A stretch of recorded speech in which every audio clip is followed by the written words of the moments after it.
이 목걸이 어디서 났니?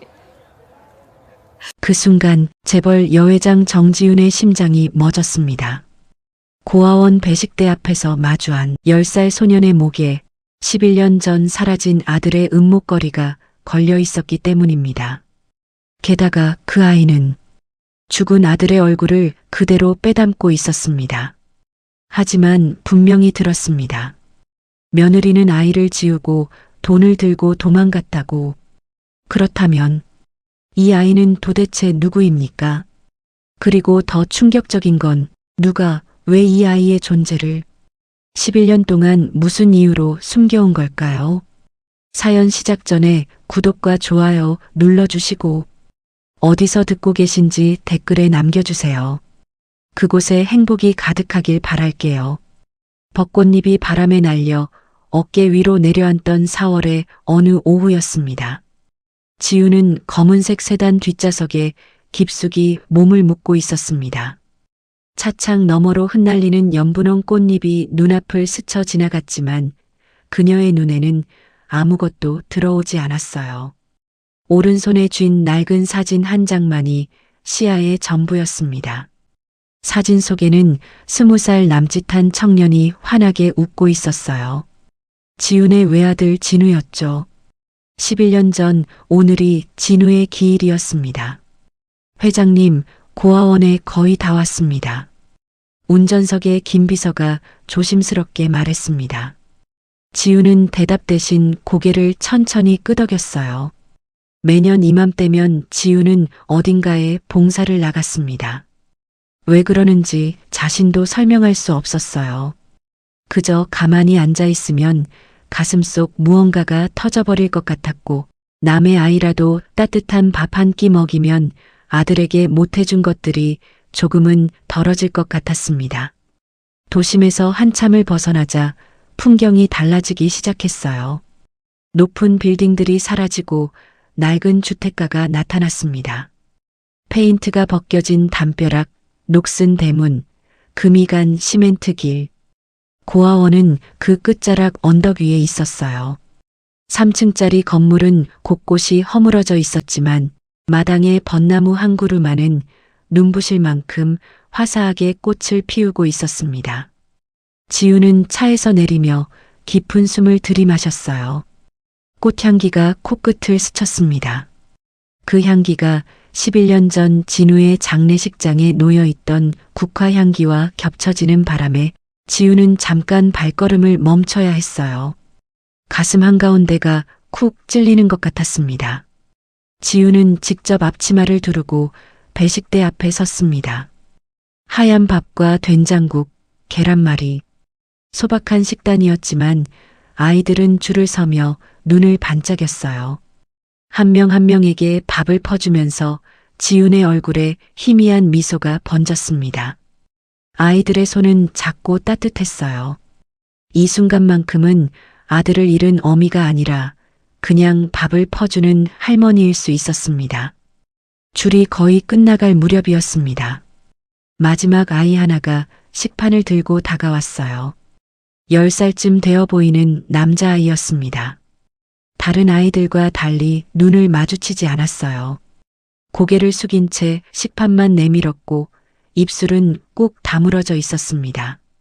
마치 누군가에게 기대하는 법을 잊어버린 아이처럼 보였어요. 지우는 국자를 들어 된장국을 퍼주려다 멈췄습니다. 아이의 목에서 무언가가 반짝였어요. 은빛 목걸이 하나가 낡은 티셔츠 사이로 삐져나와 있었습니다. 작은 펜던트에는 어떤 문양이 새겨져 있었어요.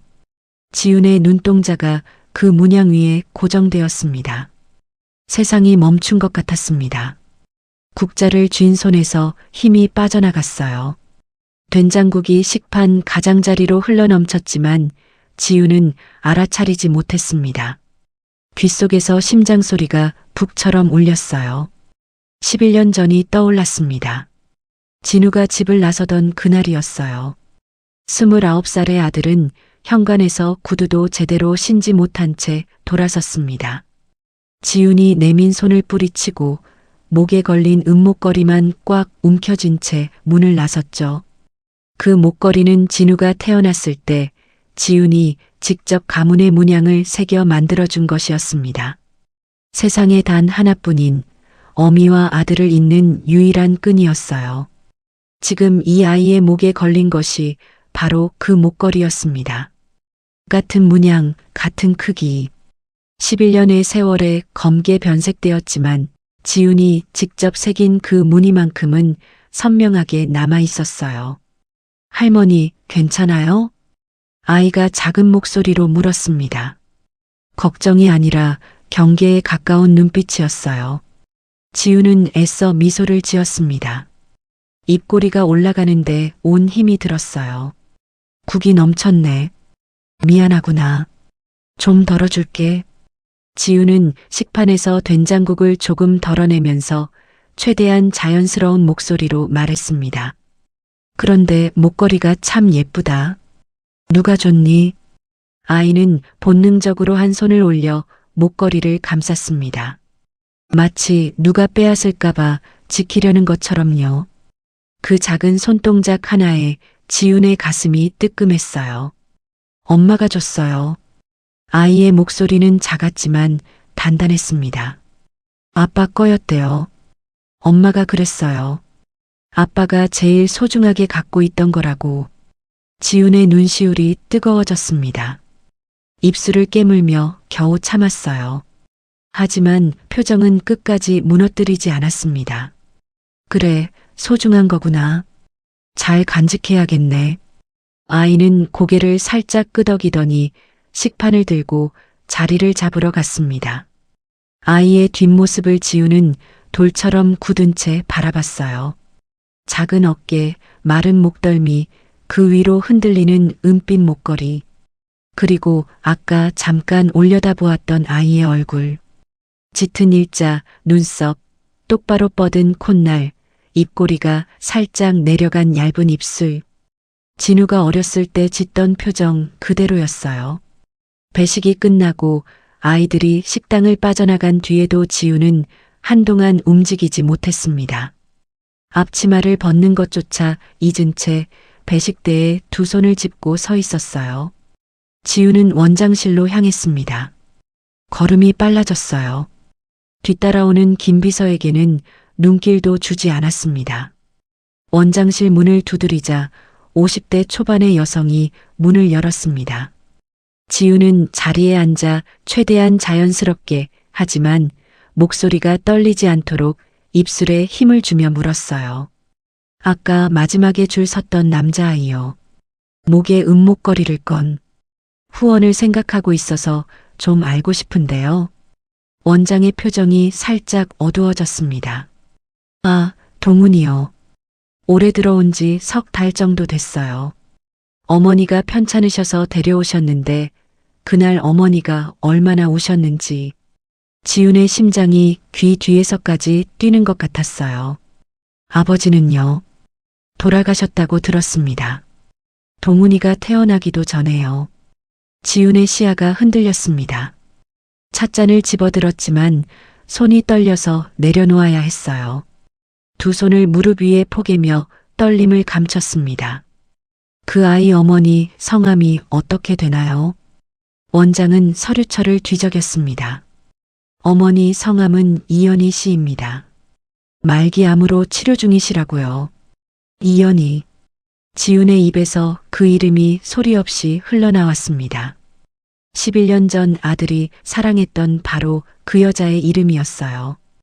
김 비서가 아이를 지우고 돈을 챙겨 도망갔다고 했던 바로 그 여자. 그런데 아이를 지운 게 아니라 낳아서 키우고 있었고 도망간 게 아니라 병들어 쓰러져 있었습니다. 지훈의 온몸에 소름이 돋았어요. 등줄기를 차가운 것이 타고 내려왔습니다. 분노인지 슬픔인지 알 수 없는 감정이 가슴 밑바닥에서 솟구쳐 올랐어요. 지훈은 원장에게 감사 인사를 하고 자리에서 일어났습니다.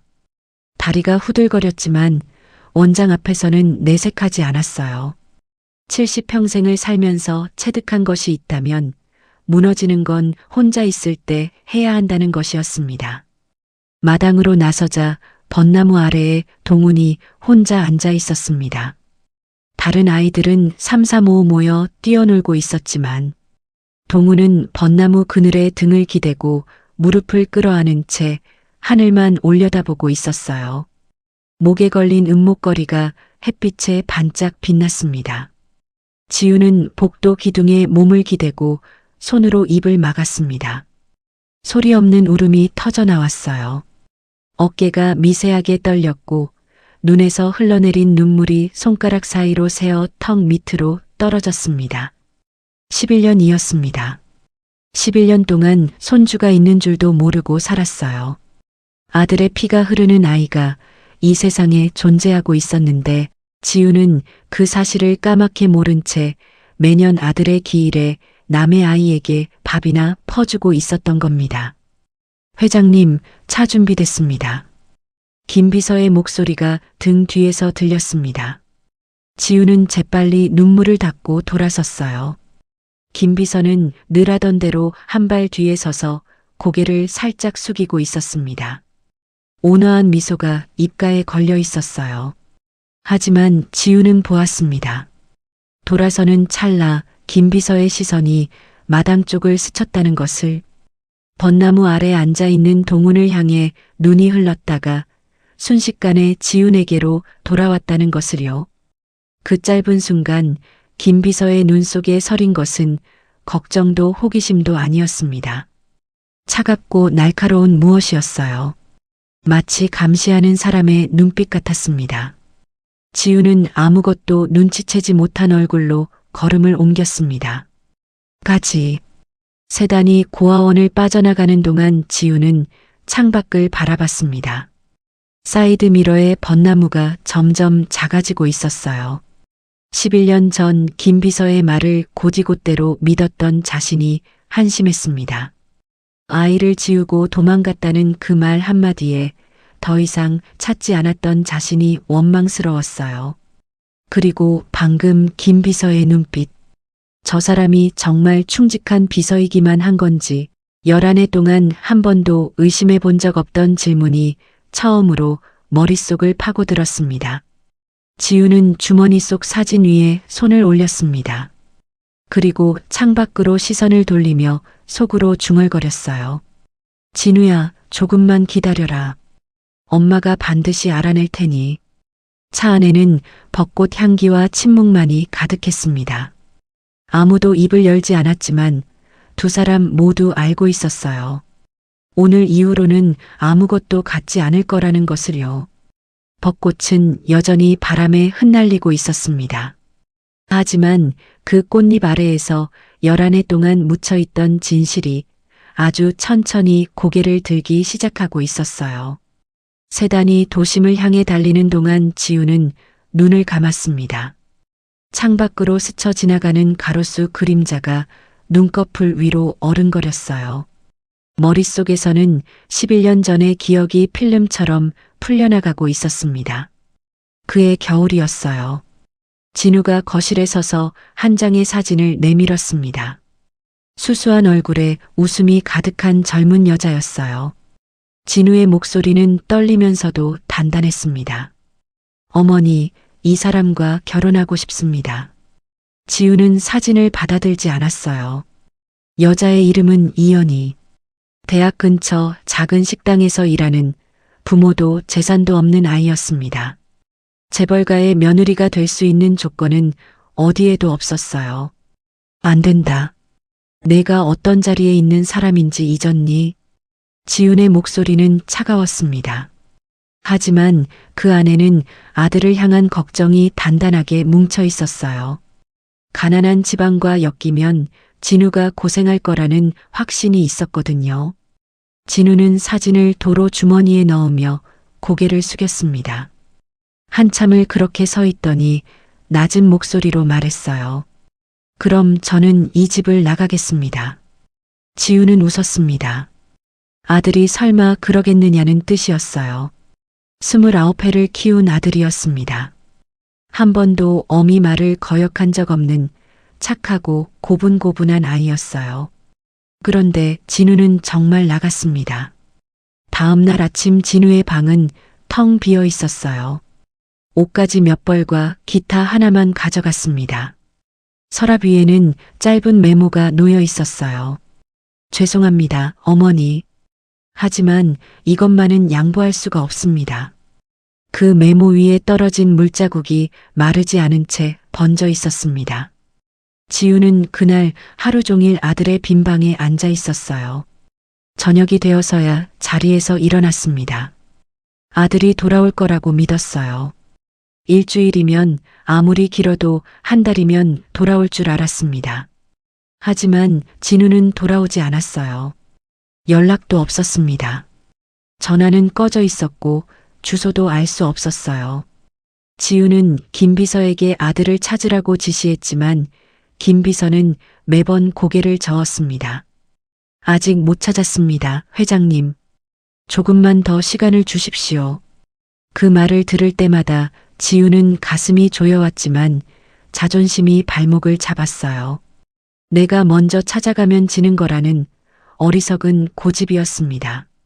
그렇게 1년이 흘렀습니다. 어느 날 새벽 지훈의 전화기가 울렸어요. 김 비서의 목소리였습니다. 평소와 달리 낮게 가라앉아 있었어요. 회장님, 진우 도련님께서 교통사고를 당하셨습니다. 지우는 신발도 신지 못한 채 병원으로 달려갔습니다. 복도를 뛰어가면서 넘어졌지만 일어나서 또 뛰었어요. 수술실 앞 빨간 불이 켜져 있었습니다.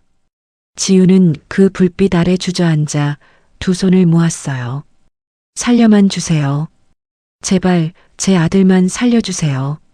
지훈의 입술은 새파랗게 질려 있었고 손끝은 얼음장처럼 차가웠습니다. 하지만 수술실 문이 열렸을 때 의사는 고개를 저었어요. 지훈은 소리를 질렀는지 울었는지 기억나지 않았습니다. 다만 바닥이 무릎에 닿았다는 것만 느꼈어요. 차가운 병원 바닥이 뼛속까지 파고들었습니다. 그날 이후 지우는 연희를 찾으려 했습니다. 아들이 마지막까지 사랑한 사람이었으니까요. 김 비서에게 당장 찾으라고 했어요. 사흘 뒤 김 비서가 보고를 올렸습니다. 그의 표정은 안타깝다는 듯 눈을 내리깔고 있었지만 목소리는 흔들림 없이 차분했어요. 회장님, 이연희 씨는 도련님 사망 직후 아이를 지우고 합의금을 요구했습니다. 저희 쪽에서 적정 금액을 제시하자 그 돈을 가지고 야반도주했습니다. 현재 행방은 알 수 없습니다. 지우는 그 말을 듣고 의자 팔걸이를 꽉 움켜쥐었어요. 손등에 핏줄이 붉어졌습니다. 분노와 배신감이 한꺼번에 밀려왔어요. 아들이 목숨까지 바쳐 사랑했던 여자가 돈을 들고 도망갔다니. 지우는 이를 악물었습니다. 됐네. 더 이상 찾지 마. 그 한마디로 지우는 천륜을 끊었습니다. 연희라는 이름을 입에 올리지 않았고 아들의 연인이 존재했다는 사실 자체를 지워버렸어요. 그것이 아들에 대한 마지막 자존심이라고 믿었습니다. 하지만 진실은 전혀 달랐어요. 연희는 도망가지 않았습니다. 합의금을 받은 적도 아이를 지운 적도 없었어요. 진우가 죽던 날 연희의 뱃속에는 7달 된 아이가 자라고 있었습니다. 연희는 진우의 장례식에도 가지 못했어요. 소식을 듣고 달려갔지만 장례식장 입구에서 검은 정장을 입은 남자들이 막아섰습니다. 관계자 외 출입 금지라는 말에 연희는 한참을 서 있다가 돌아서야 했어요. 볼록한 배를 감싸 안은 채 비오는 골목길을 걸어가는 연희의 등은 세상에서 가장 외로운 그림이었습니다. 아이를 낳은 뒤에도 연희는 혼자였어요. 동훈이라는 이름은 진우가 미리 지어둔 것이었습니다. 일기장에 몇 번이고 써놓았던 그 이름을 연희는 고스란히 아이에게 붙여주었어요. 공장에서 낮에 일하고 식당에서 밤에 일했습니다. 잠은 새벽 2~3시간이 전부였어요. 하지만 갓난아기를 혼자 돌보며 일까지 하는 건 사람의 힘으로 되는 일이 아니었습니다. 그때 순자 할머니가 나타났어요. 같은 건물 맞은편 쪽방에 사는 70 넘은 할머니였습니다. 남편도 자식도 없이 혼자 살고 있었어요. 어느 날 밤 연희가 아기를 안고 계단에 주저앉아 울고 있는 걸 발견하고는 말없이 다가와 아기를 받아 안았습니다. 울지 마, 아가. 내가 봐줄게. 어서 일 다녀와. 순자 할머니의 목소리는 거칠었지만 아기를 안은 팔은 누구보다 다정했어요. 그날부터 할머니는 연희가 야간 근무를 나갈 때마다 동훈을 돌봐주었습니다. 분유를 타서 먹이고 기저귀를 갈아주고 한밤중에 아기가 울면 등을 토닥이며 노래를 불러주었어요. 대가를 바란 적은 한 번도 없었습니다. 순자 할머니에게 동훈은 늦게 얻은 손주 같은 존재였고 연희는 딸 같은 존재였어요. 그렇게 9해가 흘렀습니다. 연희는 이를 악물고 버텼어요. 동훈이 유치원에 갈 나이가 되자 낮에 일하고 저녁에 아이를 돌보는 생활이 겨우 가능해졌습니다. 순자 할머니는 여전히 곁에서 도와주었어요. 그런데 올해 초 연희의 몸에 이상이 생겼습니다. 괜찮겠거니 넘겼던 복통이 점점 심해져서 병원에 갔더니 의사의 표정이 굳어졌어요. 검사 결과를 설명하는 의사의 입에서 말기라는 단어가 나왔을 때 연희는 아무 소리도 들을 수 없었습니다. 귓속이 하얘졌어요. 연희가 가장 먼저 한 것은 울음을 삼킨 뒤 동훈의 얼굴을 떠올리는 것이었습니다. 치료비는 감당할 수 없었어요. 일을 할 수 없게 되면 아이는 굶게 됩니다. 순자 할머니가 말했어요. 내가 키울게. 걱정 말고 치료부터 받아. 하지만 연희는 고개를 저었습니다. 할머니의 손을 꽉 잡으면서도 눈물을 참으며 말했어요. 할머니마저 쓰러지시면 동훈이는 진짜 혼자가 돼요. 그것이 연희가 아이를 고아원에 맡긴 이유였습니다. 세상에서 가장 사랑하는 아이를 자기 손으로 떼어놓아야 했던 그날, 연희는 고아원 문 앞에서 동훈의 목에 은목걸이를 걸어주었어요. 진우의 유일한 유품이었습니다. 이건 아빠 거야. 엄마가 나을 때까지만 잠깐이야. 금방 데리러 올게. 연희의 목소리는 웃고 있었지만 턱이 멈추지 않고 떨렸습니다. 동훈은 엄마의 손을 놓지 않으려 했어요. 작은 손가락이 연희의 소매를 꽉 움켜쥐었습니다. 하지만 결국 보육사가 아이를 안아 올렸고 연희는 고아원 문이 닫히는 소리를 등 뒤로 들으며 걸음을 옮겨야 했어요. 돌아서는 순간 연희의 무릎이 꺾였습니다. 골목 담벼락에 이마를 기대고 소리 없이 울었어요. 순자 할머니가 뒤에서 연희의 등을 쓸어주었지만 아무 말도 하지 못했습니다. 할머니도 울고 있었거든요. 지우는 그 모든 것을 몰랐습니다. 11년 동안 김비서의 거짓말 한마디에 갇혀 살았어요. 며느리가 돈을 들고 도망갔다는 그 말을 한 번도 의심하지 않았습니다. 세단이 저택 앞에 멈추었을 때 지우는 눈을 떴어요.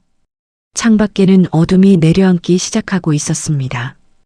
김비서가 차 문을 열어주었지만 지우는 바로 내리지 않았어요. 오늘 그 아이의 눈을 봤습니다. 진우를 닮은 그 눈을요. 그리고 원장에게 들은 이름 이연희. 김비서가 도망갔다고 했던 그 여자가 말기암으로 죽어가고 있었어요. 지우는 차에서 내리며 김비서를 스쳐 지나갔습니다. 평소와 다를 것 없는 걸음이었지만 주먹 안에서 손톱이 손바닥을 파고들고 있었어요.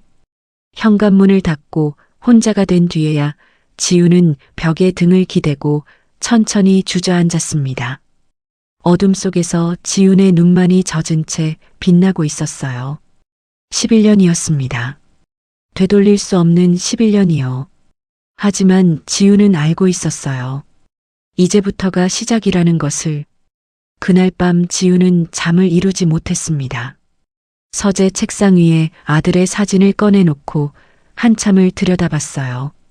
사진 속 진우의 얼굴 위로 오늘 본 아이의 얼굴이 겹쳐졌습니다.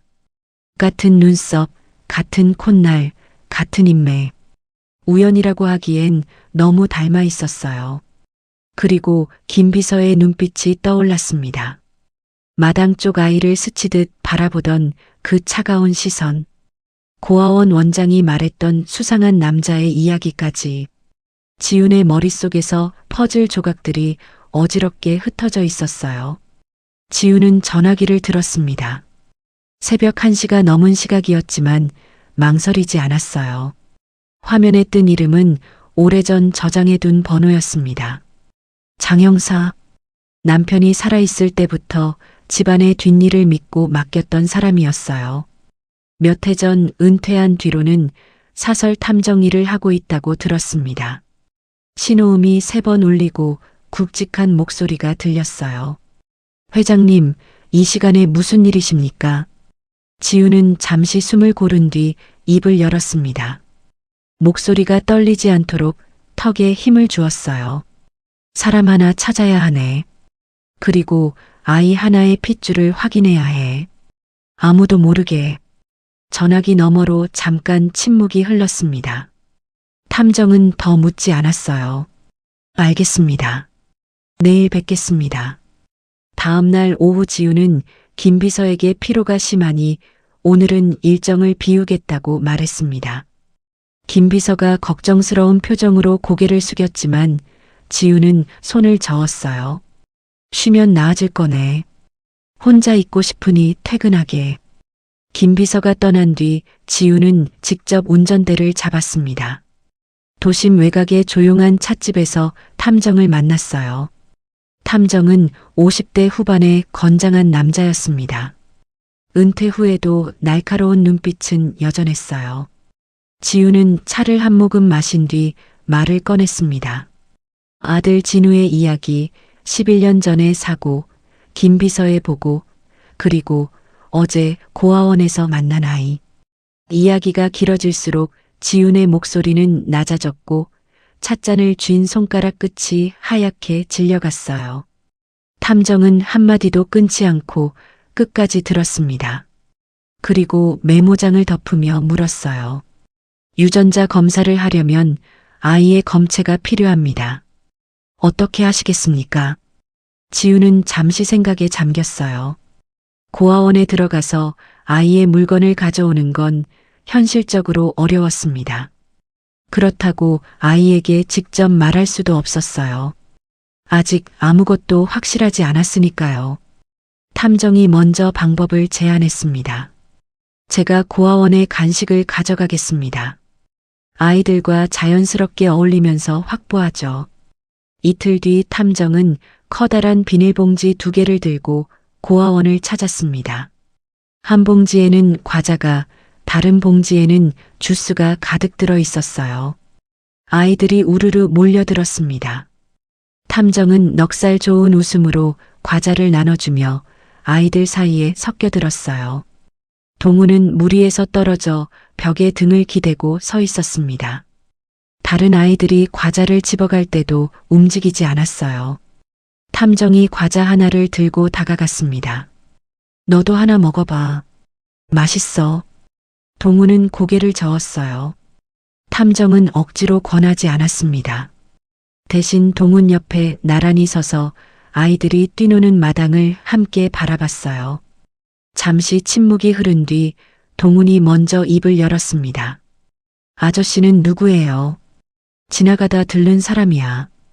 옛날에 여기 근처 살았거든. 동훈은 고개를 살짝 갸웃했어요. 경계심이 조금 풀린 것 같았습니다. 탐정이 웃으며 동훈의 머리를 쓰다듬었어요. 머리숱이 참 많다. 건강한 거야. 손가락 사이로 머리카락 한 올이 자연스럽게 빠져나왔습니다.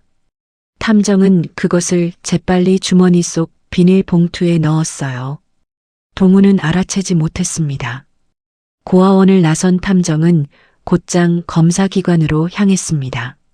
지훈이 미리 제출해둔 자신의 검체와 함께 유전자 대조를 의뢰했어요. 결과가 나오기까지 일주일이 걸린다고 했습니다.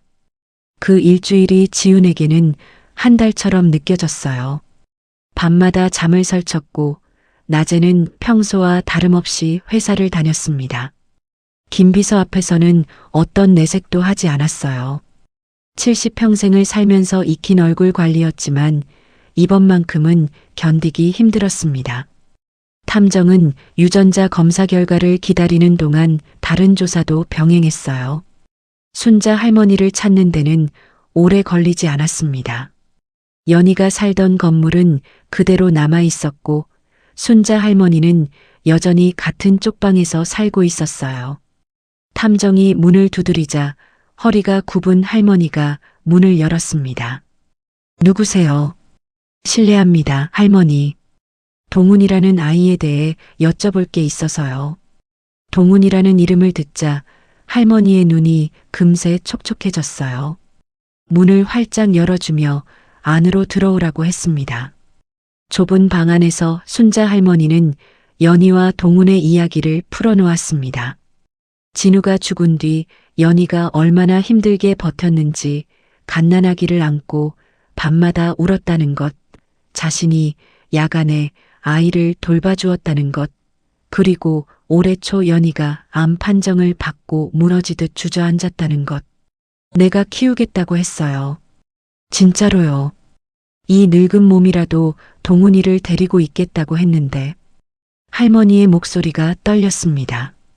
연희가 안 된다고 했어요. 할머니마저 쓰러지시면 동훈이는 진짜 혼자가 된다고. 그래서 고아원에 보냈어요. 순자 할머니는 손등으로 눈가를 훔쳤어요. 그런데 이상한 일이 있었습니다. 동훈이가 고아원에 간 뒤에도 할머니는 몇 번 면회를 갔어요. 처음 2번은 괜찮았습니다. 그런데 3번째 갔을 때 원장이 미안한 표정으로 고개를 저었어요. 면회가 안 된다고 했습니다. 이유는 말해주지 않았어요. 그때부터 면회가 막혔어요. 연희 엄마도 못 갔고 나도 못 갔어요. 왜 그런지 아무도 안 알려줬어요. 탐정의 눈이 가늘어졌습니다. 누군가가 고아원에 압력을 넣고 있었어요. 원장이 지훈에게 말했던 수상한 남자의 이야기와 맞아떨어졌습니다. 탐정은 그 남자의 정체까지 추적하고 싶었지만 지금은 유전자 검사 결과가 먼저였어요. 배우를 건드리면 상대가 눈치챌 수 있었습니다. 일주일이 지났습니다. 탐정에게서 전화가 왔을 때 지훈은 서재에 앉아 있었어요. 전화기를 든 손이 떨렸습니다. 수화기를 귀에 대는 것조차 무서웠어요. 만약 아니라는 결과가 나오면 어쩌나 하는 생각이 목구멍까지 차올랐습니다. 회장님, 결과가 나왔습니다. 탐정의 목소리는 평소보다 낮고 조심스러웠어요. 친손자 확률 99.9%입니다. 지우는 아무 말도 하지 못했습니다. 전화기를 쥔 채 의자 등받이에 몸을 기댔어요.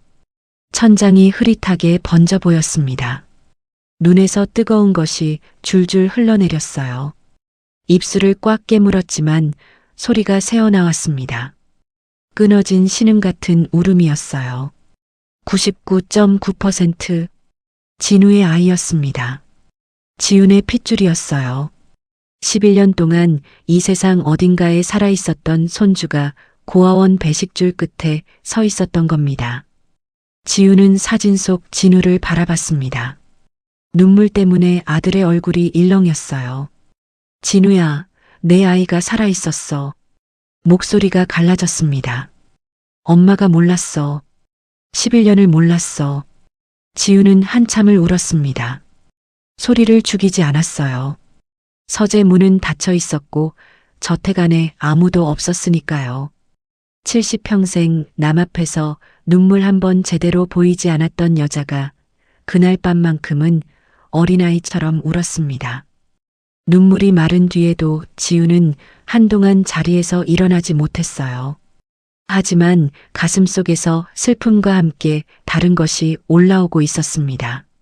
차갑고 단단한 것이었어요. 김 비서가 거짓말을 했습니다. 연희는 도망가지 않았고 아이를 지우지도 않았어요. 그렇다면 왜 그런 거짓말을 했을까요? 누구의 짓이었을까요?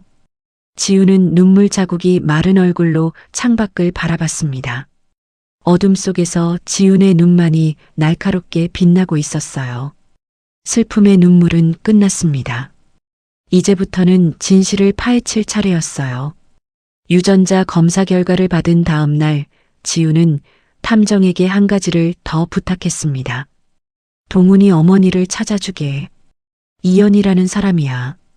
말기암으로 어딘가에서 치료 중이라고 했네. 탐정은 연희의 소재를 찾아냈어요. 도심에서 한참 떨어진 외곽의 작은 호스피스 병동이었습니다. 건강보험 기록과 고아원 입소 서류에 남겨진 연락처를 추적한 결과였어요. 탐정이 병원 이름과 주소를 건네자 지훈의 손이 떨렸습니다. 종이 위에 적힌 글자가 흐릿하게 번져 보였어요.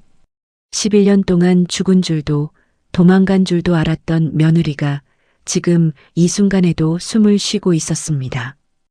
홀로 죽어가고 있었어요. 지우는 그날 오후 혼자 차를 몰았습니다. 김비서에게는 알리지 않았어요. 내비게이션에 주소를 찍고 핸들을 잡았지만 손가락 끝에 힘이 들어가지 않았습니다. 무슨 얼굴로 가야 할까요? 뭐라고 말해야 할까요? 신호등 앞에서 멈출 때마다 되돌아갈까 하는 생각이 스쳤어요. 하지만 지우는 가속 페달을 밟았습니다. 병원은 낡은 3층 건물이었어요. 간판 글씨가 반쯤 지워져 있었고 주차장에는 차가 몇 대 없었습니다. 로비에 들어서자 소독약 냄새와 함께 어딘가에서 기침 소리가 들려왔어요. 접수처 직원에게 이연희 씨 병실을 물었습니다. 3층 3025라는 대답을 듣고 엘리베이터 앞에 섰지만 버튼을 누르는 손가락이 허공에서 멈췄어요. 지우는 계단을 택했습니다. 한 칸 한 칸 올라가면서 마음을 다잡아야 했거든요. 3025 앞에 도착했을 때 문은 열려 있었습니다. 커튼 사이로 오후 햇살이 비스듬히 들어오고 있었어요. 병실 안에는 침대 하나가 놓여 있었고 그 위에 사람 하나가 누워 있었습니다. 지우는 문 앞에서 발을 뗄 수 없었어요. 침대 위의 여자는 뼈밖에 남지 않은 것 같았습니다. 팔에 꽂힌 수액줄이 가느다랗게 흔들렸고 이불 위로 드러난 손은 마른 나뭇가지 같았어요. 한때 아들이 사랑했던 여자의 모습이 이렇게 변해 있었습니다. 연희가 고개를 돌렸어요. 문 앞에 서 있는 지훈을 보았습니다. 잠깐 눈이 마주쳤어요. 연희의 눈동자가 크게 흔들렸습니다. 마치 귀신이라도 본 것 같은 표정이었어요. 11년 전 한 번도 직접 만난 적 없는 시어머니였지만 진우에게서 수없이 사진을 보았을 테니 알아본 것이었습니다. 연희의 입술이 파르르 떨렸어요. 어머님, 갈라진 목소리였습니다. 바람이 불면 꺼질 것 같은 가느다란 한마디였어요. 지훈의 무릎이 꺾였습니다. 문지방을 넘지도 못한 채 그 자리에 무릎을 꿇었어요. 70평생 누구 앞에서도 무릎 꿇어본 적 없는 여자가 낡은 병실 바닥에 두 손을 짚었습니다. 이마가 차가운 타일에 닿았어요. 미안하다. 지훈의 목소리는 찢어진 것 같았습니다. 내가 미안하다. 11년을 몰랐어. 내가 아이를 키우고 있는 줄도, 이렇게 아픈 줄도. 연희는 대답하지 못했어요. 입을 열려 했지만 목에서 소리가 나오지 않았습니다. 대신 눈에서 눈물이 줄줄 흘러내려 베개를 적셨어요. 마른 몸에 어디 그런 눈물이 남아 있었는지 멈추지 않고 흘러내렸습니다. 지훈이 무릎으로 기어가듯 침대 곁에 다가갔어요. 연희의 마른 손을 두 손으로 감쌌습니다. 뼈만 남은 손이었어요. 그 손이 11년 동안 아이를 씻기고 밥을 먹이고 공장에서 기계를 돌리고 식당에서 접시를 닦았을 거라고 생각하니 지우는 숨을 쉴 수가 없었습니다. 연희가 겨우 입을 열었어요. 원망하지 않았어요. 지우는 고개를 들어 며느리를 바라봤습니다. 연희의 눈은 눈물로 젖어 있었지만 그 안에 미움은 없었어요. 진우 씨가 늘 그랬어요. 어머니는 나쁜 분이 아니라고. 다만 자기가 걱정되어서 그런 거라고. 언젠가 꼭 화해할 거라고. 지훈의 입술이 일그러졌습니다. 터져나오는 울음을 삼키느라 얼굴 전체에 힘이 잔뜩 들어갔어요. 연희가 베개 밑으로 떨리는 손을 넣었습니다. 무언가를 더듬더듬 꺼내는데 한참이 걸렸어요. 손가락에 힘이 없었거든요. 마침내 꺼낸 것은 낡은 노트 한 권이었습니다. 표지가 헤어져 속이 보일 정도였고 모서리는 갈색으로 발해 있었어요. 진우 씨의 일기장이에요. 지훈의 눈이 커졌습니다. 떨리는 손으로 노트를 받아들었어요. 죽기 직전까지 쓴 거예요. 저한테 맡기면서 그랬어요. 언젠가 어머니께 전해달라고. 지훈은 노트를 가슴에 꽉 끌어안았습니다. 아들의 손때가 묻어있을 그 종이의 감촉이 손끝을 통해 전해졌어요. 11년 만에 아들과 다시 만난 것 같았습니다. 연희가 힘겹게 말을 이었어요. 뒤쪽에 보시면 동훈이한테 쓴 편지가 있어요. 아이 이름을 미리 지어 놓았더라고요. 지우는 마지막 페이지를 펼칠 수 없었습니다. 손이 너무 떨려서요. 가슴에 노트를 안은 채 한참을 울기만 했어요. 연희가 다시 눈을 감았습니다. 말을 하는 것만으로도 체력이 소진되는 모양이었어요. 가느다란 숨소리만 병실에 남았습니다. 지우는 연희의 손을 놓지 않은 채 옆에 앉아 있었어요. 해가 기울어 병실 안이 주황빛으로 물들었다가 서서히 어두워졌습니다. 연희가 잠든 뒤에야 지우는 자리에서 일어났습니다. 간호사에게 조용히 물었어요. 이 환자분 상태가 어떻습니까? 간호사는 잠시 망설이다 낮은 목소리로 대답했습니다. 솔직히 말씀드리면 많이 남지 않으셨습니다. 수개월 이내가 될 수도 있어요. 지우는 고개를 끄덕이고 병원을 나섰습니다. 주차장에 도착해 차 문을 열었지만 운전석에 앉지 못했어요. 차 문에 이마를 기대고 한참을 서 있었습니다. 저녁 바람이 차가웠지만 느끼지 못했어요. 차에 올라탄 뒤에야 지우는 진우의 일기장을 펼쳤습니다. 첫 페이지부터 아들의 글씨가 빼곡했어요. 삐뚤빼뚤하지만 정성스러운 글씨. 읽어내려가는 지훈의 눈에서 다시 눈물이 흘렀습니다. 어머니, 오늘도 전화를 걸었다가 끊었습니다. 목소리를 듣고 싶은데 어머니가 받으시면 뭐라고 해야 할지 모르겠어요. 몇 장을 넘기자 분위기가 달라졌습니다. 글씨가 흐트러져 있었고 줄이 비뚤어져 있었어요. 흥분하거나 두려워하면서 쓴 것 같았습니다. 매형이 사람을 보냈습니다. 가문에 얼씬거리면 연희한테도 해가 갈 거라고 했습니다. 연희 뱃속에 아이가 있는 걸 아는 것 같습니다. 지훈의 손이 딱 멈췄어요. 눈동자가 가늘어졌습니다. 매형? 진우에게 매형은 한 사람뿐이었어요. 누나 수진의 남편, 박전무였습니다. 다음 페이지에도 비슷한 내용이 이어졌어요. 매형 쪽에서 보낸 사람이 또 왔습니다. 이번에는 직접 찾아와서 문 앞에 서 있었어요. 연희가 무서워합니다. 경찰에 신고하고 싶지만 증거가 없습니다. 지훈의 이가 딱 부딪혔습니다.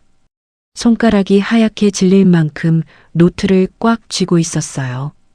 아들이 죽기 전 얼마나 두려웠을지, 연희와 뱃속의 아이를 지키려고 얼마나 발버둥 쳤을지, 그 모든 것이 이 빼뚤빼뚤한 글씨 사이에 담겨 있었습니다. 마지막 페이지로 갔습니다. 글씨체가 다시 또박또박해져 있었어요. 진우가 마음을 가다듬고 쓴 것 같았습니다. 동훈아, 아빠가 내 이름을 지었어. 훈이라는 글자에는 빛나다라는 뜻이 있단다. 언젠가 할머니를 만나면 이 목걸이를 보여드리고 사랑한다 말해주렴.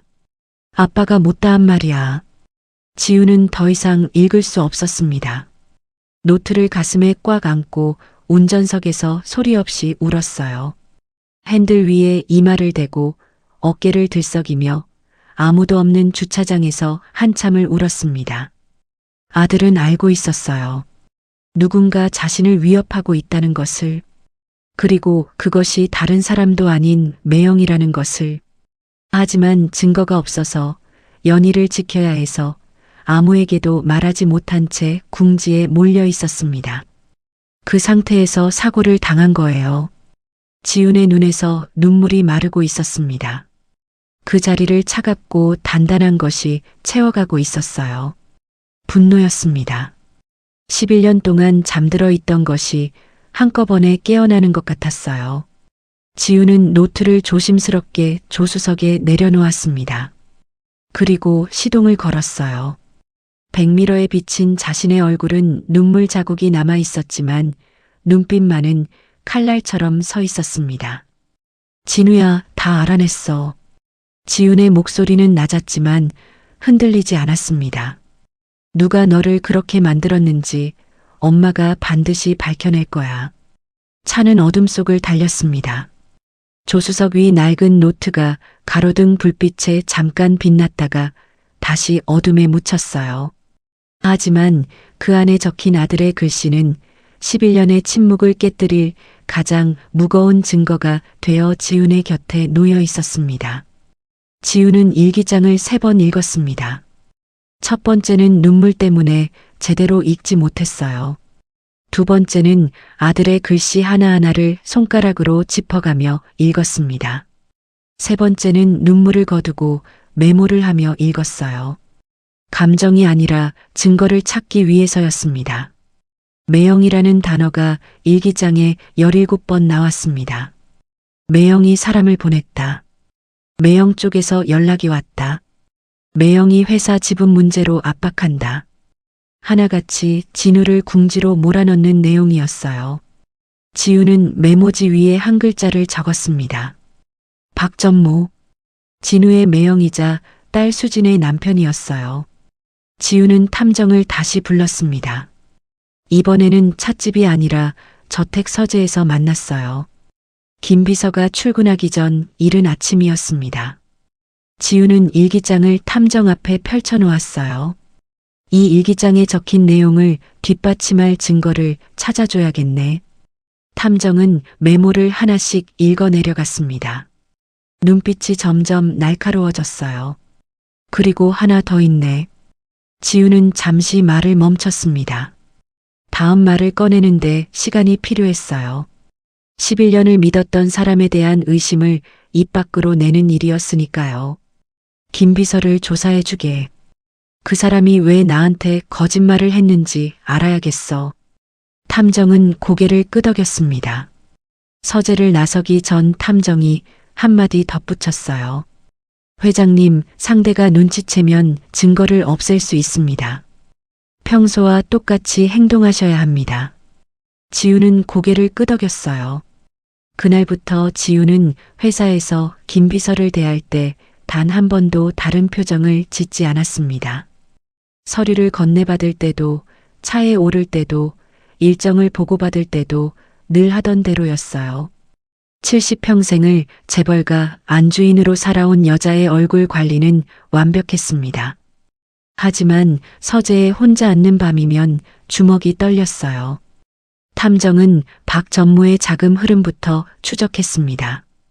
회계 기록을 파고들자 이상한 돈의 흐름이 보이기 시작했어요. 박 전무 명의가 아닌 차명 계좌 여러 개에서 매달 일정 금액이 빠져나가고 있었습니다. 그중 한 계좌에서 나간 돈이 매달 같은 날짜에 같은 곳으로 흘러들어갔어요. 수신인은 김 비서였습니다. 탐정이 그 사실을 보고했을 때 지우는 입을 꽉 다물었어요. 예상은 했지만 막상 확인하니 가슴이 서늘해졌습니다. 얼마나 됩니까? 10년간 매달 500만 원씩입니다. 총 6억 원이 넘습니다. 지우는 의자 팔걸이를 움켜쥐었어요. 손등에 핏줄이 붉어졌습니다. 탐정은 계속 파고들었습니다. 김 비서가 그 돈을 받기 시작한 시점은 정확히 진우가 죽은 직후였어요. 무엇이 김 비서를 10년 동안 묶어놓았는지 그 고리를 찾아야 했습니다. 답은 의외로 가까운 곳에 있었어요. 경찰청 사건 기록 보관소였습니다. 진우가 사고를 당한 그해 같은 달에 음주운전 뺑소니 사건 하나가 접수됐다가 갑자기 취하된 기록이 있었어요. 가해자 이름은 김태현. 김 비서의 외아들이었습니다. 21살 대학생이었어요. 새벽에 술을 마시고 차를 몰다가 행인을 치고 달아났습니다. 피해자는 다리가 부러져 석 달을 입원했어요. 신고가 접수되고 조사가 시작됐지만 열흘 만에 사건이 묻혔습니다. 피해자가 갑자기 합의서를 제출했고 목격자 진술이 번복됐어요. 누군가가 돈과 힘으로 사건을 눌러버린 겁니다. 탐정은 당시 합의금 출처를 추적했습니다. 박 전무의 차명 계좌에서 나간 돈이었어요. 지우는 보고서를 읽으며 천천히 눈을 감았습니다. 퍼즐이 맞춰지고 있었어요.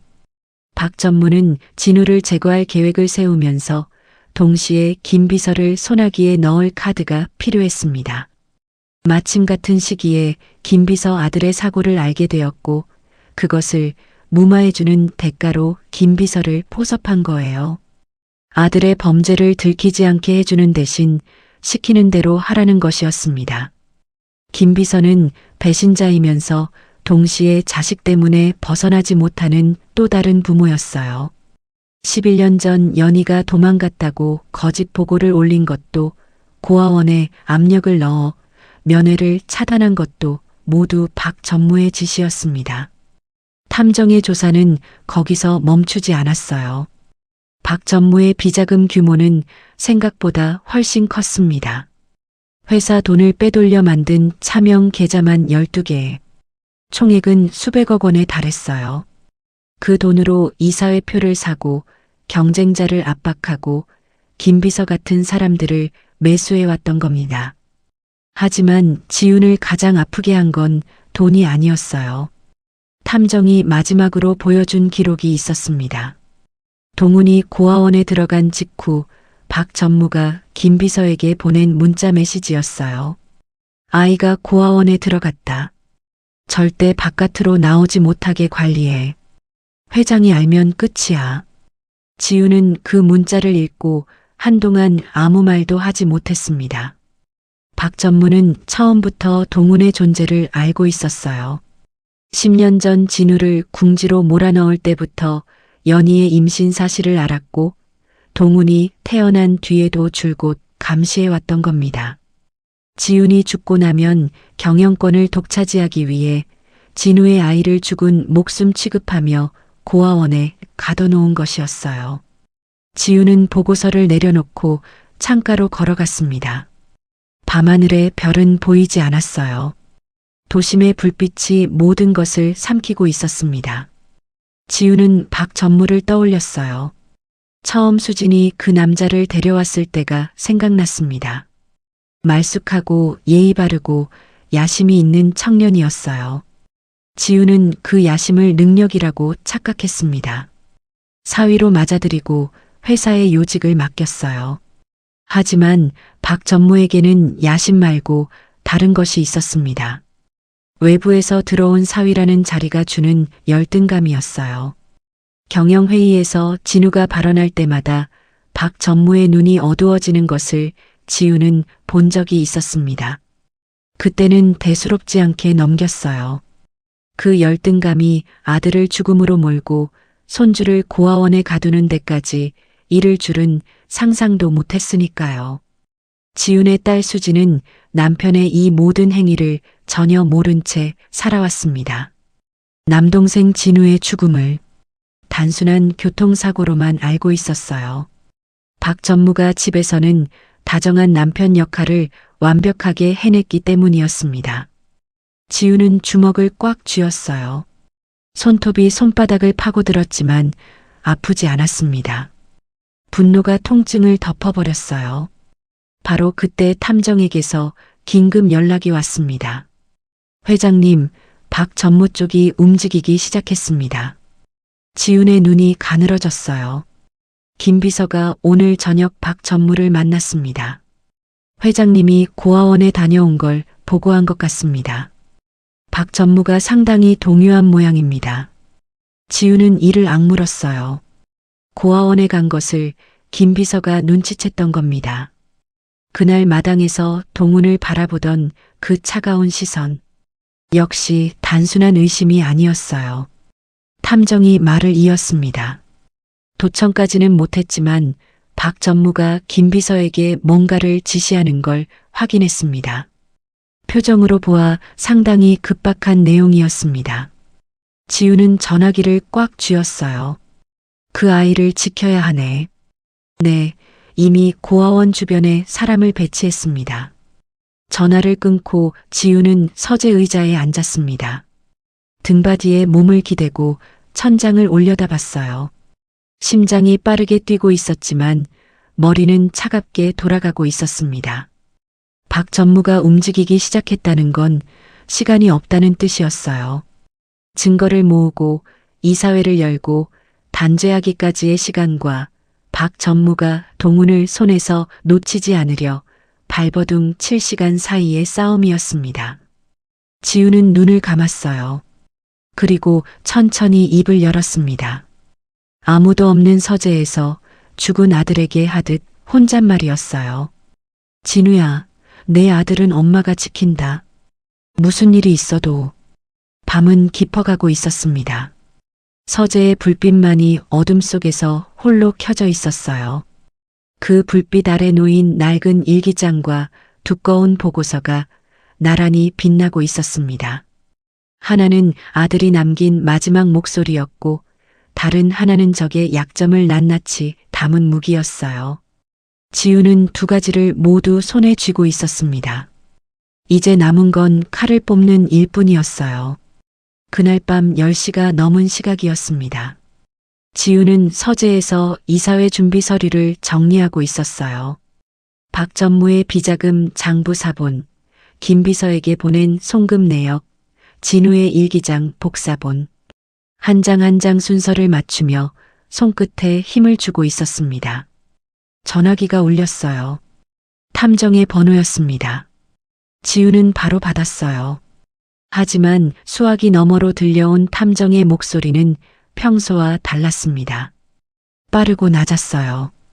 회장님, 지금 당장 고아원으로 오셔야 합니다. 검은색 승합차 한 대가 고아원 앞에 정차했습니다. 남자 셋이 내렸어요. 안으로 들어가고 있습니다. 지훈의 심장이 멈추는 것 같았습니다. 서류를 쥔 손에서 종이가 바닥으로 흩어졌어요. 경찰은 이미 신고했습니다. 하지만 여기가 외곽이라 도착까지 시간이 걸립니다. 지훈은 전화를 끊기도 전에 서재를 뛰쳐나갔습니다. 현관에서 운전석 열쇠를 집어들었어요. 구두도 갈아 신지 않았습니다. 실내화 차림 그대로 차에 올라탔어요. 시동을 걸자마자 가속 페달을 밟았습니다.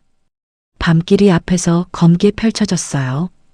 가로등 불빛이 줄줄이 스쳐 지나갔습니다. 지우는 핸들을 꽉 쥔 채 이를 악물고 있었어요. 손가락이 하얗게 질렸습니다. 백미러에 비친 자기 얼굴이 낯설 만큼 굳어 있었어요. 머릿속에서 최악의 상황이 그려졌습니다. 괴한들이 동훈을 차에 태우고 사라지는 장면. 공항으로 가는 장면. 영영 찾을 수 없게 되는 장면. 지우는 고개를 세차게 흔들었어요. 안 돼. 절대 안 돼. 가속 페달을 더 깊이 밟았습니다. 속도계 바늘이 올라갔어요. 70평생 이렇게 빨리 차를 몬 적은 없었습니다. 고아원이 있는 언덕길이 보이기 시작했을 때 지훈의 눈에 검은색 승합차가 들어왔어요. 고아원 정문 앞에 시동을 건 채 서 있었습니다. 뒷문이 열려 있었어요. 지훈은 승합차 바로 옆에 차를 세웠습니다.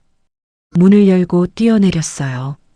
실내와 바닥이 젖은 흙 위에서 미끄러졌지만 몸을 잡았습니다.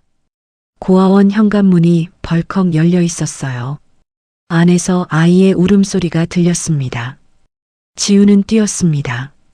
복도를 지나 아이들 숙소 쪽으로 달렸어요. 숙소 앞 복도에서 지우는 멈춰 섰습니다. 검은 옷을 입은 남자 둘이 동훈의 양팔을 잡고 끌어내고 있었어요. 동훈은 온 힘을 다해 버티고 있었습니다. 작은 발이 바닥을 긁었고 잠옷이 찢어져 있었어요. 세 번째 남자가 복도 끝에서 망을 보고 있었습니다. 동훈이 울고 있었어요. 소리를 지르지는 않았습니다. 이를 악물고 눈물만 흘리고 있었어요. 무섭지만 지지 않으려는 것 같았습니다.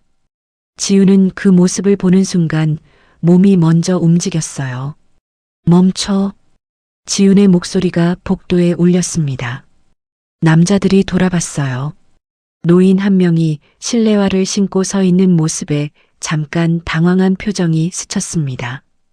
지훈은 남자들을 향해 걸어갔어요. 다리가 떨렸지만 걸음은 멈추지 않았습니다. 남자들 앞까지 다가간 지훈은 동훈과 남자들 사이에 몸을 밀어 넣었어요. 그리고 동훈을 끌어안았습니다. 아이의 작은 몸을 가슴에 꽉 안고 등을 돌려 벽이 되었어요.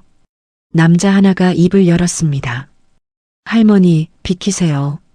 다치십니다. 지우는 대답하지 않았어요. 동훈을 감싼 채 고개도 돌리지 않았습니다. 아이의 심장이 등에 닿아 느껴졌어요. 작은 새의 심장처럼 미친 듯이 뛰고 있었습니다. 남자가 한 발 다가왔어요. 지훈의 어깨에 손을 뻗으려 했습니다. 그때 지훈이 입을 열었어요. 이 아이한테 손대려면 나부터 죽여, 이놈들아. 목소리가 갈라지지 않았습니다. 떨리지도 않았어요.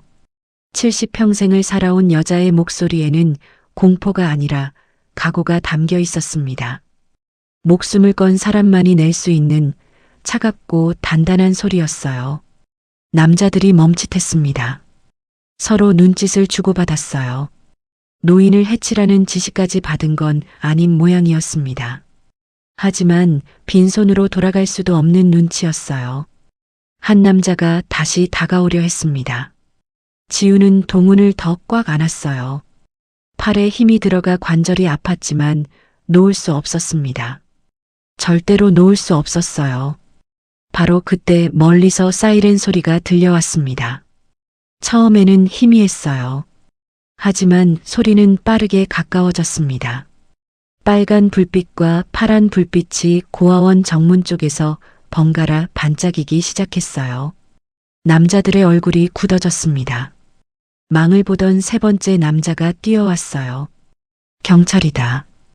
빠져. 남자들이 동훈에게서 손을 놓았습니다.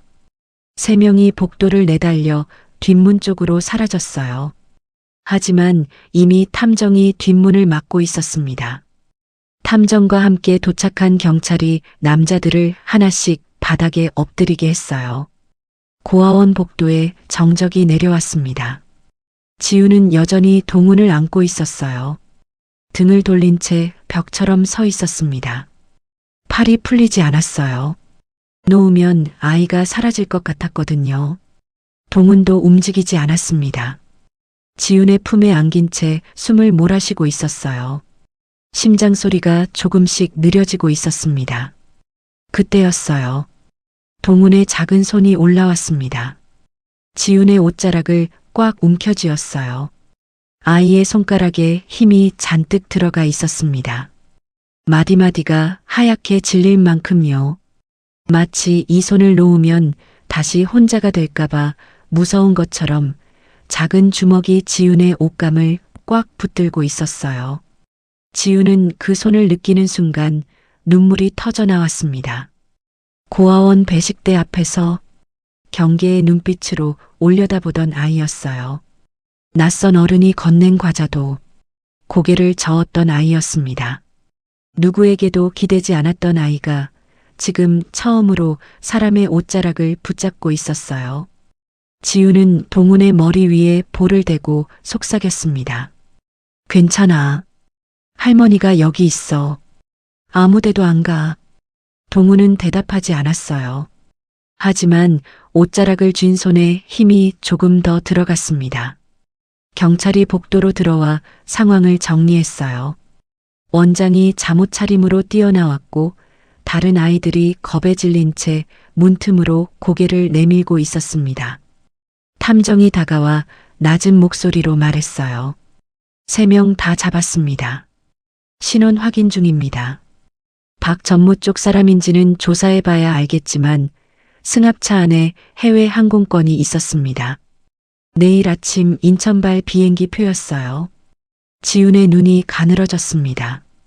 정말로 아이를 해외로 빼돌리려 했던 겁니다. 탐정이 말을 이었어요. 경찰 쪽에 조서 협조하고 있습니다. 증거로 쓸 수 있을 겁니다. 지훈은 고개를 끄덕였어요. 하지만 시선은 여전히 품 안의 동훈에게 머물러 있었습니다. 경찰이 마무리 조사를 하는 동안 지훈은 동훈과 함께 원장실에 앉아 있었어요.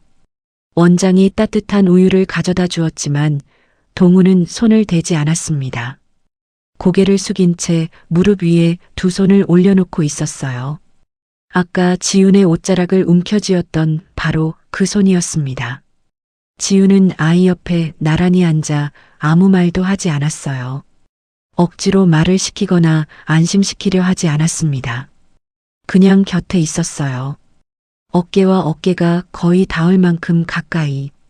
한참이 지나서야 동훈이 작은 목소리로 입을 열었습니다. 아까 할머니 무섭지 않았어요. 지훈은 살짝 미소 지었어요. 솔직하게 대답했습니다. 무서웠지. 많이. 그런데 왜 안 비켰어요? 지훈은 동훈을 바라봤습니다. 아이의 눈에는 아직 공포의 잔상이 남아 있었지만 그 안에 무언가 다른 것이 피어나고 있었어요. 말로 설명할 수 없는 아주 작은 믿음 같은 것이었습니다. 지훈은 동훈의 머리를 천천히 쓸어내렸어요. 비킬 수가 없었어. 내가 거기 있으니까. 동훈은 아무 말도 하지 않았습니다. 하지만 고개를 아주 살짝 기울여 지훈의 어깨 쪽으로 몸을 기댔어요. 거의 알아차리지 못할 만큼 미세한 움직임이었지만 지훈은 느꼈습니다. 지훈은 움직이지 않았어요. 숨소리조차 조심스럽게 죽였습니다. 이 아이가 기대온 이 순간을 깨뜨리고 싶지 않았거든요. 새벽이 밝아오고 있었습니다. 원장실 창문으로 하늘이 서서히 회색에서 보랏빛으로 물들어가고 있었어요. 동훈의 숨소리가 고르게 가라앉았습니다. 잠이 든 모양이었어요. 지훈은 잠든 아이를 내려다보며 속으로 되뇌었습니다. 이제 끝내야 한다. 반드시. 아침 해가 고아원 마당의 벚나무를 비추기 시작했어요. 지훈의 눈빛은 창밖을 향하고 있었지만 머릿속은 이미 이사회를 향해 달려가고 있었습니다. 긴급 이사회가 소집된 날은 맑았습니다. 회의실은 본사 최상층에 있었어요. 길고 넓은 테이블 양쪽으로 이사진이 자리하고 있었습니다. 정면 스크린 아래 회장석이 비어 있었고 그 맞은편 끝자리에 박 전무가 앉아 있었어요. 박 전무는 여유로워 보였습니다. 양복 소매를 매만지며 옆자리 이사에게 낮은 목소리로 농담을 건네고 있었어요. 입꼬리가 올라가 있었습니다. 며칠 전 고아원에서 보낸 사람들이 체포됐다는 소식은 들었을 테지만 그 정도로는 흔들리지 않는 모양이었어요.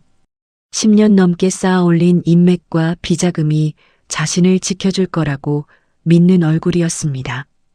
회의실 문이 열렸습니다. 지훈이 들어왔어요. 이사들의 시선이 일제히 회장 쪽으로 쏠렸습니다. 하지만 시선은 곧 지훈의 오른손으로 내려갔어요. 지훈의 손에 작은 손 하나가 잡혀 있었습니다. 동훈이었어요. 아이는 깨끗한 옷을 입고 있었지만 표정은 긴장으로 굳어 있었습니다. 커다란 눈이 회의실 안을 한 바퀴 훑었어요. 낯선 어른들, 높은 천장, 번쩍이는 긴 테이블. 동훈은 겁이 나는 듯 지훈의 손을 더 꽉 쥐었습니다. 지훈은 동훈의 손을 놓지 않은 채 회장석에 앉았어요. 동훈을 바로 옆 의자에 앉히고 어깨를 가볍게 두드렸습니다. 박 전무의 얼굴에서 웃음이 사라졌어요. 눈이 동훈에게 고정되었습니다. 입술이 미세하게 떨리더니 이내 다시 굳었어요. 하지만 그 찰나의 동요를 지우는 놓치지 않았습니다. 이사들 사이에 수군거리는 소리가 번졌어요. 저 아이가 누구냐? 왜 이사회에 아이를 데려왔느냐?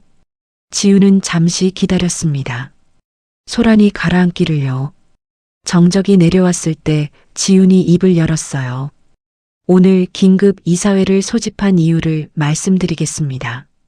지훈의 목소리는 차분했지만 회의실 구석구석까지 또렷하게 울렸습니다.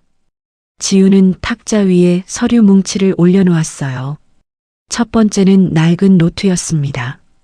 진우의 일기장이었어요. 이것은 11년 전 세상을 떠난 제 아들 진우가 남긴 일기장입니다. 여기에는 아들이 죽기 직전까지 받았던 협박의 기록이 담겨 있습니다. 회의실이 조용해졌어요. 이사들의 표정이 달라지기 시작했습니다. 박 전무의 손이 테이블 아래로 내려갔어요. 주먹을 쥐는 것 같았습니다. 지우는 두 번째 서류를 꺼냈습니다. 두꺼운 파일이었어요. 이것은 박 전무의 비자금 내역입니다. 차명 계좌 12개, 총 수백억 원. 회사 돈을 빼돌려 만든 것입니다.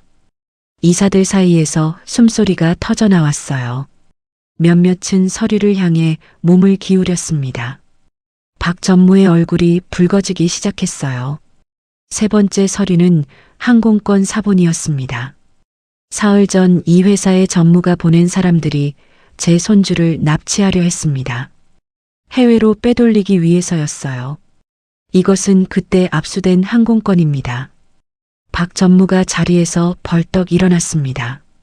지금 무슨 근거로 그런 말씀을 하시는 겁니까? 목소리는 높았지만 그 안에 갈라짐이 섞여 있었어요. 이사들이 일제히 박 전무를 바라봤습니다. 지우는 박 전무를 똑바로 쳐다봤어요. 눈빛이 칼날 같았습니다. 하지만 목소리는 더 낮아졌어요. 분노를 억누르고 있었습니다. 앉아라. 한마디에 박 전무의 몸이 굳었어요. 70평생 재벌가를 이끌어온 여자의 위엄이 그 두 글자에 담겨 있었습니다. 박 전무는 천천히 의자에 앉았어요. 하지만 눈빛은 여전히 날카로웠습니다. 지훈이 회의실 문 쪽을 바라봤습니다. 들어오세요. 문이 열리고 김 비서가 들어왔어요. 회의실 안의 공기가 바뀌었습니다. 박 전무의 얼굴에서 핏기가 빠져나갔어요. 김 비서와 눈이 마주치는 순간 박 전무는 모든 것을 알아챈 것 같았습니다. 김 비서는 천천히 이사들 앞으로 걸어갔어요. 발걸음이 무거웠습니다. 고개를 한번 숙였다가 다시 들었어요. 그리고 박 전무를 똑바로 바라봤습니다. 두 사람의 눈이 마주쳤어요. 10년을 함께 비밀을 묻어온 두 사람이었습니다. 박 전무의 눈에는 경고가 담겨 있었어요. 입을 열면 가만두지 않겠다는 뜻이었죠. 하지만 김 비서는 시선을 거두지 않았습니다. 김 비서가 입을 열었어요. 목소리가 떨렸지만 멈추지 않았습니다. 10년 전 박 전무의 지시로 회장님께 거짓 보고를 올렸습니다. 진우 도련님의 연인이 아이를 지우고 도망갔다고 했습니다. 사실이 아니었습니다. 회의실이 얼어붙었어요. 이사들의 눈이 커졌습니다. 김 비서는 말을 이었어요. 동훈이 있는 고아원에 압력을 넣어 면회를 차단한 것, 매달 박 전무에게서 돈을 받으며 지시를 따른 것, 모든 것을 하나씩 꺼냈습니다. 마지막으로 김 비서의 목소리가 갈라졌어요.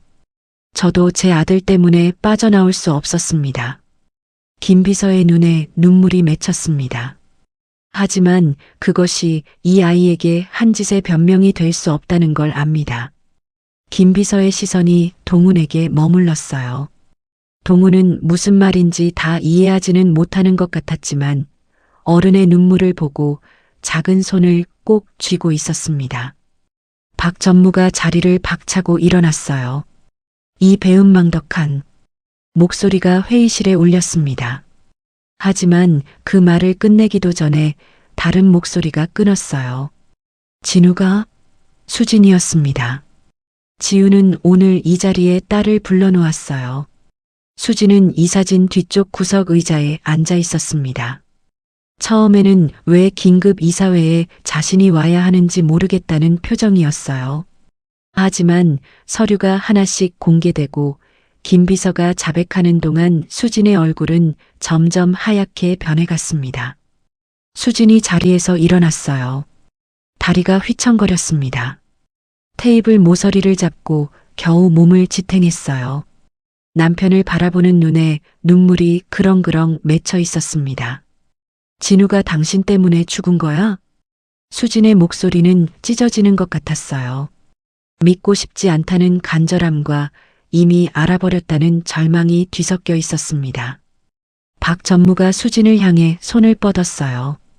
수진아, 이건 오해야. 내 말 좀 들어봐. 하지만 수진은 한 발 물러섰습니다. 남편의 손을 피한 거예요. 수진의 그 한 발이 박 전무의 마지막 버팀목을 무너뜨렸습니다. 이사들이 하나둘 시선을 거뒀어요. 박 전무의 편이었던 사람들까지 고개를 돌렸습니다. 아내에게마저 외면당한 남자 곁에 서줄 사람은 아무도 없었어요. 박 전무는 그 자리에 서서 아무도 자신을 보지 않는다는 것을 깨달았습니다. 얼굴에 남아있던 분노가 서서히 빠져나가고 그 자리를 텅 빈 표정이 채웠어요. 지훈이 일어섰습니다. 박 전무의 해임과 검찰 고발을 이사회에 상정합니다. 찬성하시는 분은 손을 들어주십시오. 손이 올라가기 시작했어요. 하나, 둘, 셋. 망설이던 이사들까지 결국 손을 들었습니다. 만장일치. 지우는 그 결과를 확인하고 나서야 자리에 앉았어요. 등받이에 몸을 기대는 순간 온몸에서 힘이 빠져나가는 것을 느꼈습니다. 하지만 표정은 무너뜨리지 않았어요. 옆에서 동훈이 지훈을 올려다보고 있었습니다. 아이의 눈에는 무서움과 안도가 함께 어려 있었어요. 지훈은 동훈의 머리를 천천히 쓸어내렸습니다. 다 끝났어. 동훈은 고개를 살짝 끄덕였어요. 회의실이 서서히 비어갔습니다. 경비원 2명이 박 전무를 안내해 나갔어요. 박 전무는 한마디도 하지 않은 채 문을 나섰습니다. 고개를 숙이지도 뒤를 돌아보지도 않았어요. 하지만 그의 어깨는 처음 보는 것처럼 좁아 보였습니다. 김 비서는 회의실 한쪽에 서 있었어요. 아무도 그에게 말을 걸지 않았습니다. 김 비서는 지훈에게 다가와 깊이 고개를 숙였어요.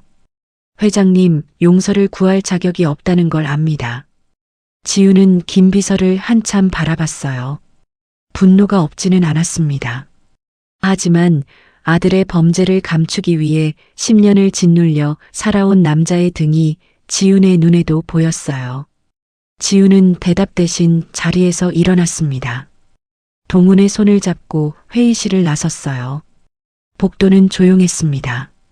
높은 창으로 오후 햇살이 쏟아져 들어왔어요. 지훈은 동훈과 나란히 걸으며 엘리베이터를 향했습니다. 수진이 복도 끝에 서 있었어요. 벽에 등을 기대고 울고 있었습니다. 소리 없이 어깨만 들썩이면서요. 지훈은 잠시 걸음을 멈추고 딸을 바라봤어요. 다가가 안아주고 싶었지만 지금은 그럴 수 없었습니다. 수진에게도 진실을 받아들일 시간이 필요했어요. 지훈은 동훈의 손을 잡은 채 엘리베이터에 올랐습니다. 문이 닫히는 순간 지훈의 어깨가 미세하게 내려앉았어요. 긴장이 풀리기 시작한 겁니다. 동훈이 올려다보며 물었습니다. 할머니, 이제 어디 가요? 지훈은 동훈을 내려다봤어요. 아이의 눈이 맑았습니다. 공포도 경계도 없는 눈이었어요. 엄마 보러 가자. 동훈의 눈이 반짝였습니다. 작은 입꼬리가 살짝 올라갔어요. 고아원에서 처음 봤을 때부터 한 번도 보지 못했던 표정이었습니다. 엘리베이터가 내려가고 있었어요. 창밖으로 도시의 풍경이 펼쳐졌습니다. 지우는 동훈의 손을 꽉 쥐었어요. 작지만 따뜻한 손이었습니다. 이사회는 끝났지만 아직 가야 할 곳이 남아 있었어요. 지우는 동훈을 데리고 곧장 호스피스 병동으로 향했습니다. 차 안에서 동훈은 창밖만 바라보고 있었어요. 아무 말도 하지 않았습니다. 하지만 무릎 위에 올려놓은 두 손이 꼭 쥐어져 있었어요. 엄마를 만난다는 기대와 엄마가 많이 아프다는 두려움이 작은 주먹 안에 함께 들어있는 것 같았습니다. 지우는 운전하면서 백미러로 동훈을 봤어요. 말을 걸고 싶었지만 참았습니다. 아이에게 필요한 건 위로의 말이 아니라 엄마 곁에 데려다 주는 것이었으니까요. 병원에 도착했을 때 주차장에 낯익은 사람이 서 있었어요. 순자 할머니였습니다. 며칠 전 지훈이 직접 전화를 걸어 연희의 병원을 알려드렸어요. 할머니는 그날부터 매일 와서 연희 곁을 지키고 있었습니다. 순자 할머니는 동훈을 보자마자 얼굴이 일그러졌어요.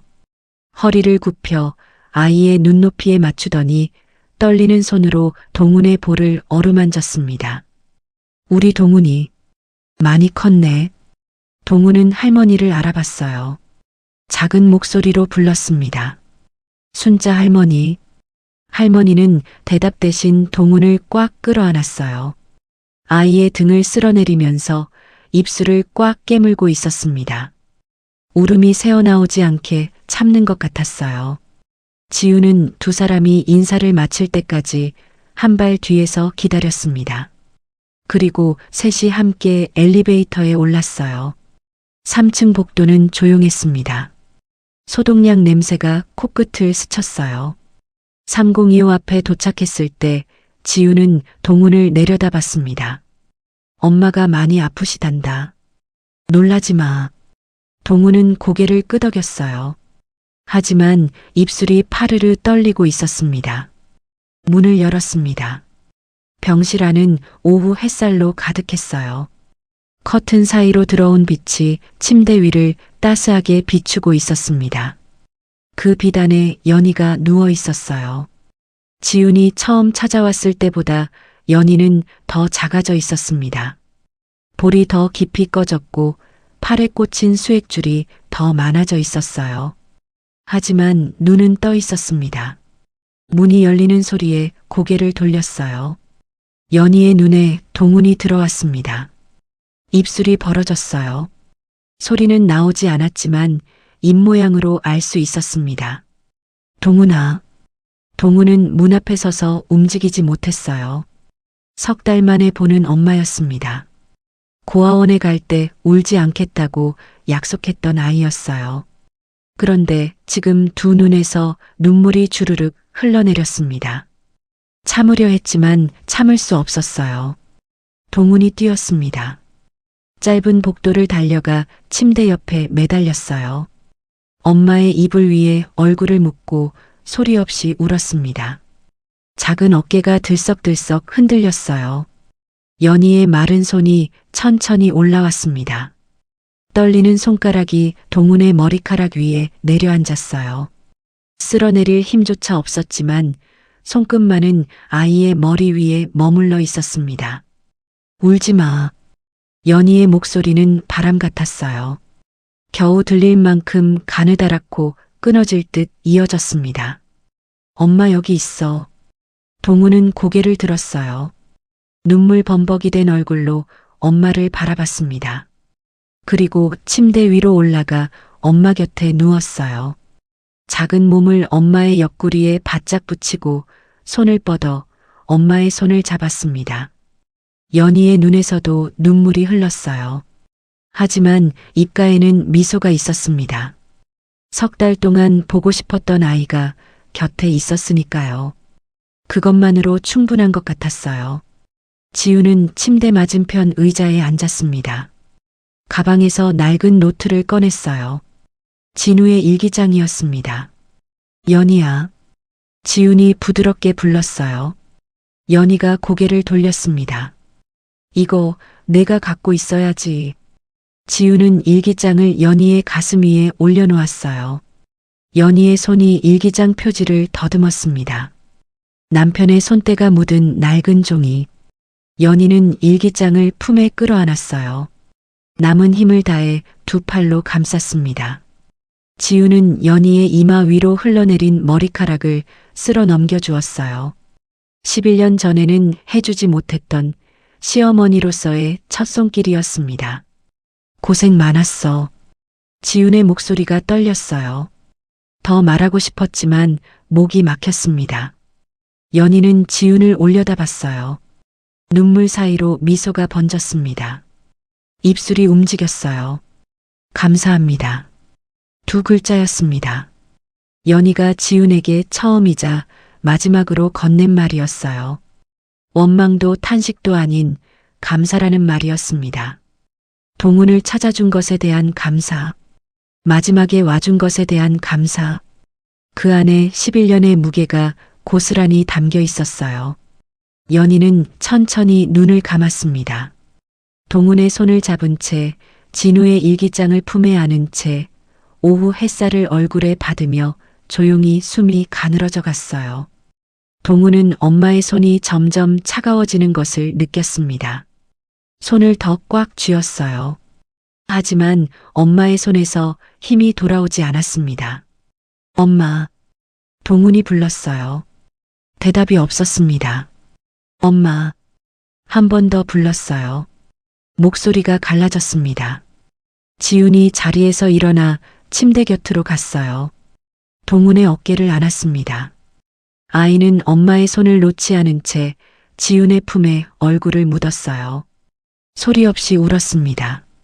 병실 구석에서 순자 할머니가 조용히 서 있었어요.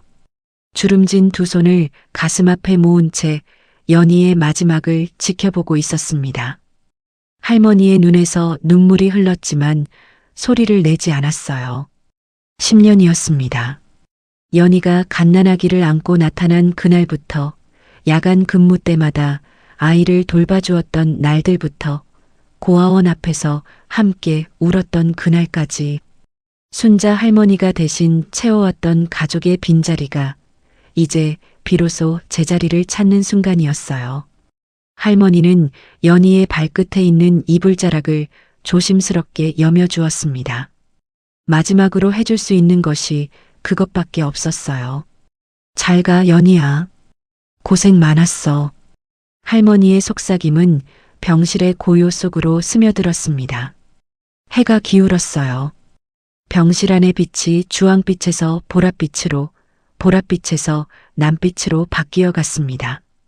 세 사람은 오랫동안 그 자리를 떠나지 못했어요. 동훈은 엄마의 손을 놓지 않았습니다.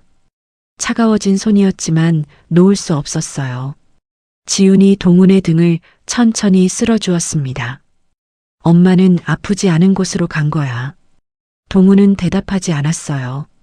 한참이 지나서야 작은 목소리로 물었습니다. 엄마가 다시 안 아프게 된 거예요? 그래. 이제 안 아파. 동훈은 고개를 끄덕이고 다시 엄마의 손 위에 이마를 대었습니다. 간호사가 들어와 조용히 기계를 정리했어요. 의사가 와서 고개를 숙이고 시간을 기록했습니다. 모든 것이 조용하고 천천히 이루어졌어요. 밤이 깊어서야 세 사람은 병실을 나왔습니다. 복도의 형광등이 하얗게 비추고 있었어요. 지우는 동훈의 손을, 순자 할머니는 동훈의 반대쪽 손을 잡고 걸었습니다. 아이는 두 사람 사이에서 고개를 숙인 채 발을 옮겼어요. 주차장에서 지우는 순자 할머니를 바라봤습니다. 할머니, 오늘부터 저희 집에서 함께 지내시죠. 동훈이한테 할머니가 필요합니다. 순자 할머니는 고개를 저으려다 동훈을 내려다봤어요. 아이가 할머니의 손을 꽉 쥐고 있었습니다. 놓지 않겠다는 듯이요. 할머니는 더 거절하지 못했어요. 고개를 끄덕이며 눈가를 훔쳤습니다. 셋이 차에 올라탔어요. 동훈은 뒷좌석에서 순자 할머니 곁에 기대어 눈을 감았습니다. 울다 지쳐 잠이 드는 것 같았어요. 할머니가 아이의 머리를 무릎 위에 받치고 토닥토닥 두드렸습니다. 지우는 시동을 걸었어요. 백미러의 뒷좌석이 비쳤습니다. 할머니의 주름진 손이 동훈의 머리 위에서 리듬을 타고 있었어요. 지우는 천천히 차를 출발시켰습니다. 도심의 불빛이 하나둘 켜지고 있었어요. 밤은 깊었지만 차 안은 따뜻했습니다. 연희는 떠났지만 남겨진 사람들은 서로의 손을 잡고 있었어요. 그것이 연희가 마지막으로 바랐던 것이었을 겁니다. 아무리 늦었다 해도 진심으로 찾아 나선 그 한 걸음이 끊어진 인연을 다시 이어주는 기적의 시작이었습니다.